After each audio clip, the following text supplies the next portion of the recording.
Assalamualaikum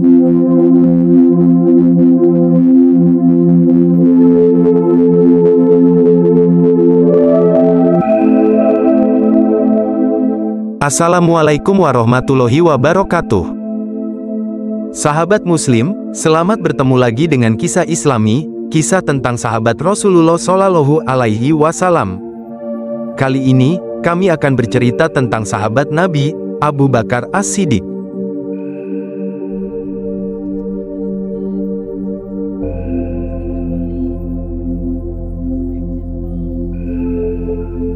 Satu. Nasab Abu Bakar As-Siddiq. Nama Abu Bakar As-Siddiq yang sesungguhnya adalah Abdullah bin Abu Quhafah, Utsman bin Amir bin Amru, bin Ka'ab bin Sa'ad, bin Taim bin Murrah, bin Ka'ab bin Lu'ay, bin Galib bin Fi'r, Al-Quraisy At-Taimi. Bertemu nasabnya dengan Nabi Shallallahu Alaihi Wasallam pada kakeknya Murrah bin Ka'ab bin Lu'ay, kakek yang keenam. Dan ibunya adalah Ummu Al-Khair, binti Sakar bin Amir, bin Ka'ab bin Sa'ad bin Taim. Ayahnya diberi kunyah, sebutan panggilan, Abu Quhafah. Dan pada masa jahiliyah, Abu Bakar As-Siddiq dijuluki Atik, karena wajahnya yang cakep dan gagah. Sebagaimana hal itu dikatakan oleh Ibnu Ma'in, Al-Laits bin Sa'ad, dan juga oleh putrinya Aisyah radhiyallahu anhum. Imam Tobarri menyebutkan, dari jalur Ibnu Luhayyah, bahwa anak-anak dari Abu Quhafah, 3 orang, pertama Atik, Abu Bakar, kedua Mutak dan ketiga Utai. Mus'ab bin Az-Zubair berkata, segenap ummah telah ijmak, tentang gelar yang diberikan kepada beliau radhiyallahu anhu dengan As-Siddiq, adalah karena beliau selalu membenarkan apa yang diberitakan oleh Rasulullah Shallallahu Alaihi Wasallam.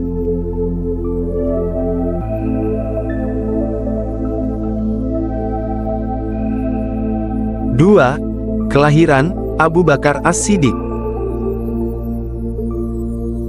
Beliau dilahirkan 2 tahun beberapa bulan setelah lahirnya Rasulullah Shallallahu Alaihi Wasallam. Beliau tumbuh di kota Makkah, dan beliau tidak meninggalkan kota tempat tinggalnya, kecuali untuk tujuan berdagang. Beliau adalah penghulu suku Quraisy, dan ahlu syuro di antara mereka pada zaman jahiliyah. Dan beliau juga terkenal sebagai orang yang meninggalkan Khamr pada masa jahiliyah. Ketika beliau ditanya, apakah engkau pernah meminum Khamr di masa jahiliyah? Beliau menjawab, Auzubillah, aku berlindung kepada Allah. Kemudian beliau ditanya lagi, kenapa? Beliau menjawab, aku menjaga dan memelihara muruahku, kehormatanku. Apabila aku minum Khamr, maka hal itu akan menghilangkan kehormatan dan muruahku.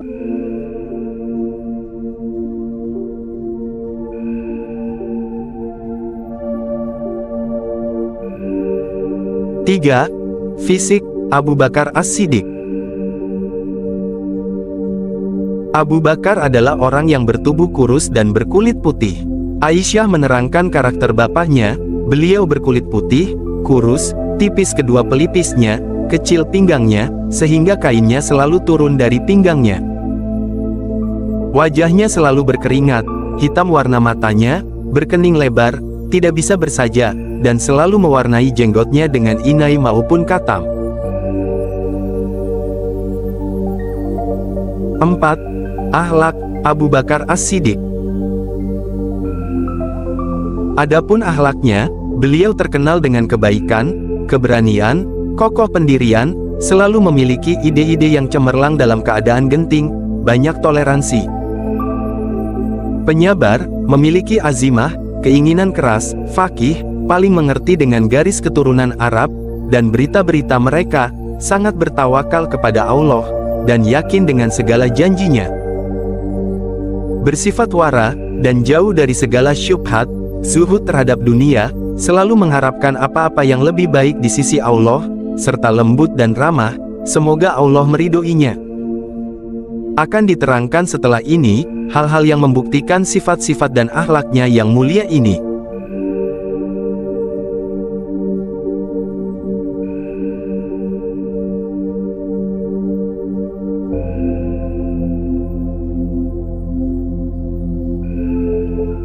5. Kisah keislaman Abu Bakar As-Siddiq. Abu Bakar adalah lelaki yang pertama kali memeluk Islam, walaupun Khadijah lebih dahulu masuk Islam daripada beliau. Adapun dari golongan anak-anak, Ali yang pertama kali masuk Islam, sementara Zaid bin Haritsah adalah yang pertama kali memeluk Islam dari golongan budak. Ternyata keislaman Abu Bakar paling banyak membawa manfaat besar terhadap Islam dan kaum muslimin, dibandingkan dengan keislaman selainnya, karena kedudukannya yang tinggi, dan semangat serta kesungguhannya, dalam berdakwah. Dengan keislamannya, maka banyak tokoh-tokoh besar yang masyhur, masuk Islam mengikutinya, seperti Abdurrahman bin Auf, Sa'ad bin Abi Waqqas, Utsman bin Affan, Zubair bin Awam, dan Thalhah bin Ubaidillah radhiyallahu anhum.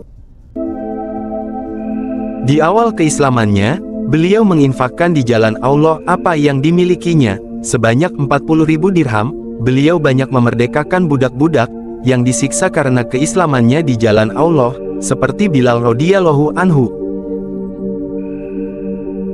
Beliau selalu mengiringi Rasulullah Shallallahu alaihi wasallam selama di Makkah, bahkan dialah yang mengiringi beliau ketika bersembunyi di dalam gua, dalam perjalanan hijrah, hingga sampai ke kota Madinah.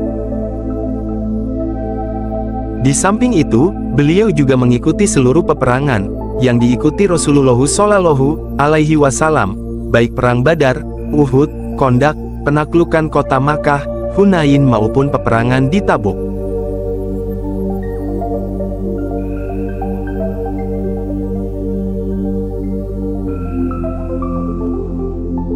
Enam, istri dan anak Abu Bakar As-Siddiq. Abu Bakar pernah menikahi Qutailah binti Abdul Al-Uzza bin Abdul bin Asad pada masa jahiliyah, dan dari pernikahan tersebut lahirlah Abdullah dan Asma. Beliau juga menikah dengan Ummu Ruman binti Amir bin Uwaimir bin Zuhal bin Dahman dari Kinanah. Dari pernikahan tersebut lahirlah Abdurrahman dan Aisyah.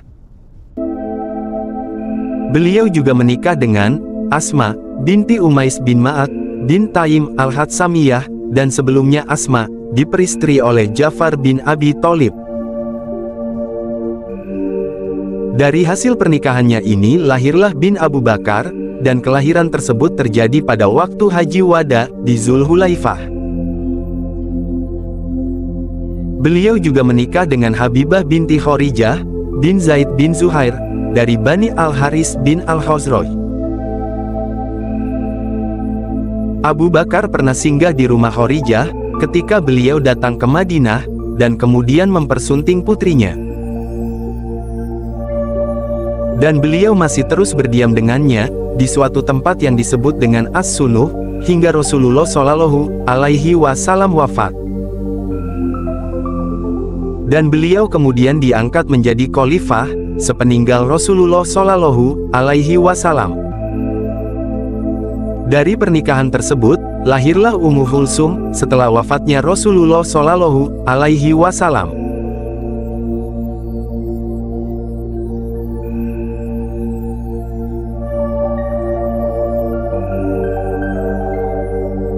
Tujuh, keutamaan Abu Bakar As-Siddiq. Keutamaan Abu Bakar As-Siddiq radhiyallahu anhu sangat banyak sekali, dan telah dimuat dalam kitab-kitab sunnah, kitab tarajim, biografi para tokoh, maupun kitab-kitab tarikh. Namun di sini, akan dinukilkan sebagian apa yang telah diringkas oleh Dr. Muhammad As-Sayyid Al-Wakil dalam kitabnya, Jaulah Tarihiyah fi Asri Al-Khulafa Ar-Rasyidin, dan beberapa kitab lainnya, diantaranya adalah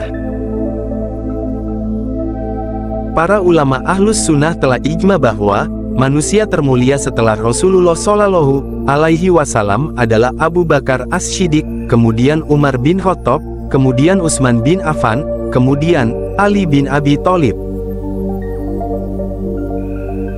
Kemudian 10 orang sahabat yang dikabarkan masuk surga, kemudian seluruh sahabat yang mengikuti perang Badar, Ahlu Badar, kemudian para sahabat yang mengikuti perang Uhud. Kemudian para sahabat yang mengikuti bayat Ridwan, ahlu bayat, kemudian sahabat-sahabat lainnya yang tidak termasuk sebelumnya. Dan Abu Yala menularkan dari Ammar bin Yasir radhiyallahu anhu, beliau berkata, Rasulullah shallallahu alaihi wasallam bersabda, Jibril baru saja datang kepadaku, maka aku berkata, wahai Jibril, kabarkanlah kepada saya tentang keutamaan Umar bin Khattab. Iya, Jibril menjawab, kalaulah aku berbicara tentang keutamaan Umar, selama-lamanya Nabi Nuh tinggal bersama kaumnya, niscaya aku belum selesai dari membicarakan keutamaan Umar. Dan sesungguhnya, keutamaan-keutamaan yang dimiliki Umar hanyalah satu hasanah, kebaikan, dari kebaikan-kebaikan yang dimiliki Abu Bakar. Beliau adalah sahabat yang menemani Rasulullah alaihi wasallam di gua ketika hijrah. Allah berfirman dalam surat At-Taubah ayat 40 yang artinya, jikalau tidak menolongnya, Muhammad, maka sesungguhnya Allah telah menolongnya, yaitu, ketika orang-orang kafir, musyrikin Makkah, mengeluarkannya dari Makkah, sedang dia salah seorang dari dua orang ketika keduanya berada di dalam gua. Di waktu dia berkata kepada temannya, janganlah berduka cita, sesungguhnya Allah bersama kita. Quran Surat At-Taubah ayat 40.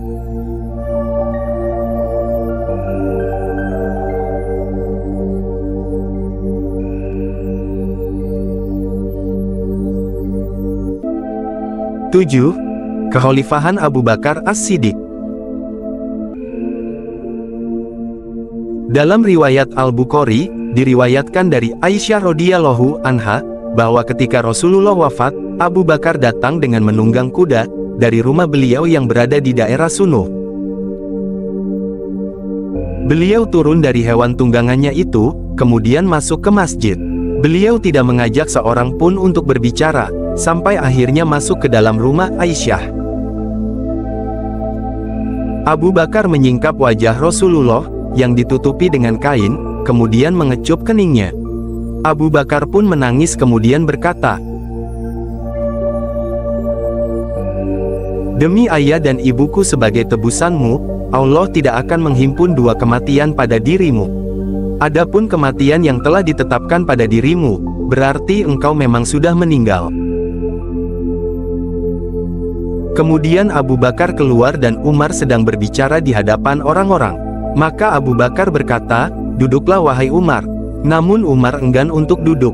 Maka orang-orang menghampiri Abu Bakar dan meninggalkan Umar. Abu Bakar berkata, amma badu, barang siapa di antara kalian ada yang menyembah Muhammad, maka sesungguhnya Muhammad telah mati. Kalau kalian menyembah Allah, maka sesungguhnya Allah Maha Hidup dan tidak akan pernah mati. Dan Muhammad hanyalah seorang Rasul, sebelumnya telah berlalu beberapa Rasul. Apakah jika dia wafat atau dibunuh kamu berbalik ke belakang, murtad? Barang siapa berbalik ke belakang, maka ia tidak akan merugikan Allah sedikit pun. Allah akan memberi balasan kepada orang yang bersyukur. Quran Surat Ali Imran ayat 144. Menurut ulama ahli sejarah, Abu Bakar menerima jasa memerah susu kambing untuk penduduk desa. Ketika beliau telah dibayat menjadi khalifah, ada seorang wanita desa berkata, sekarang Abu Bakar tidak akan lagi memerahkan susu kambing kami. Perkataan itu didengar oleh Abu Bakar, sehingga dia berkata, tidak, bahkan aku akan tetap menerima jasa memerah susu kambing kalian. Sesungguhnya, aku berharap dengan jabatan yang telah aku sandang sekarang ini, sama sekali tidak merubah kebiasaanku di masa silam. Terbukti, Abu Bakar tetap memerahkan susu kambing-kambing mereka. Ketika Abu Bakar diangkat sebagai khalifah, beliau memerintahkan Umar untuk mengurusi urusan haji kaum muslimin. Barulah pada tahun berikutnya, Abu Bakar menunaikan haji. Sedangkan untuk ibadah umroh, beliau lakukan pada bulan Rajab tahun 12 Hijriah. Beliau memasuki kota Makkah sekitar waktu duha dan langsung menuju rumahnya. Beliau ditemani oleh beberapa orang pemuda yang sedang berbincang-bincang dengannya. Lalu dikatakan kepada Abu Quhafah, ayahnya Abu Bakar, "Ini putramu telah datang." Maka Abu Quhafah berdiri dari tempatnya. Abu Bakar bergegas menyuruh untanya untuk bersimpuh. Beliau turun dari untanya ketika unta itu belum sempat bersimpuh dengan sempurna, sambil berkata, "Wahai ayahku, janganlah Anda berdiri." Lalu Abu Bakar memeluk Abu Quhafah dan mengecup keningnya. Tentu saja Abu Quhafah menangis sebagai luapan rasa bahagia dengan kedatangan putranya tersebut. Setelah itu datanglah beberapa tokoh kota Makkah seperti Attab bin Usaid, Suhail bin Amru, Ikrimah bin Abi Jahal, dan Al-Harits bin Hisham. Mereka semua mengucapkan salam kepada Abu Bakar. "Assalamualaikum wahai Khalifah Rasulullah." Mereka semua menjabat tangan Abu Bakar. Lalu Abu Quhafah berkata, "Wahai Atik, julukan Abu Bakar, mereka itu adalah orang-orang yang baik. Oleh karena itu, jalinlah persahabatan yang baik dengan mereka." Abu Bakar berkata, "Wahai ayahku, tidak ada daya dan upaya kecuali hanya dengan pertolongan Allah. Aku telah diberi beban yang sangat berat. Tentu saja aku tidak akan memiliki kekuatan untuk menanggungnya, kecuali hanya dengan pertolongan Allah." Lalu Abu Bakar berkata, "Apakah ada orang yang akan mengadukan sebuah perbuatan zolim?" Ternyata tidak ada seorang pun yang datang kepada Abu Bakar untuk melapor sebuah kezoliman. Semua orang malah menyanjung pemimpin mereka tersebut.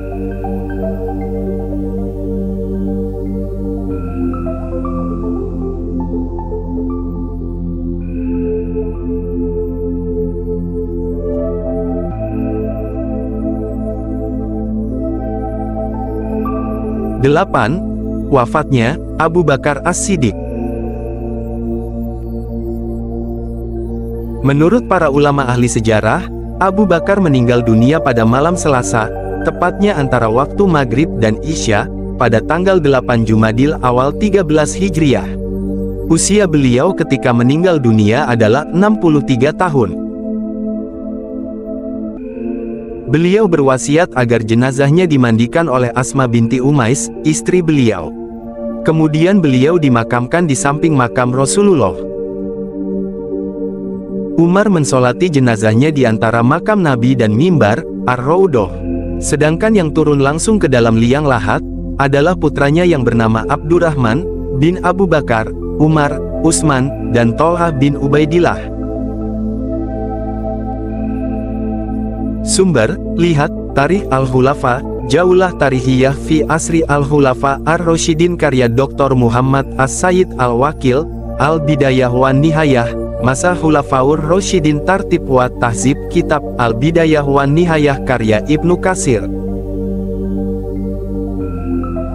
Sifatus Sofwah karya Ibnul Jauzi, dan lainnya.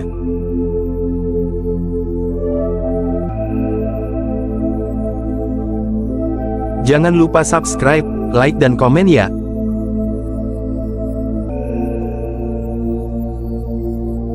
Terima kasih telah menonton video ini, semoga bermanfaat. Wassalamualaikum warahmatullahi wabarakatuh.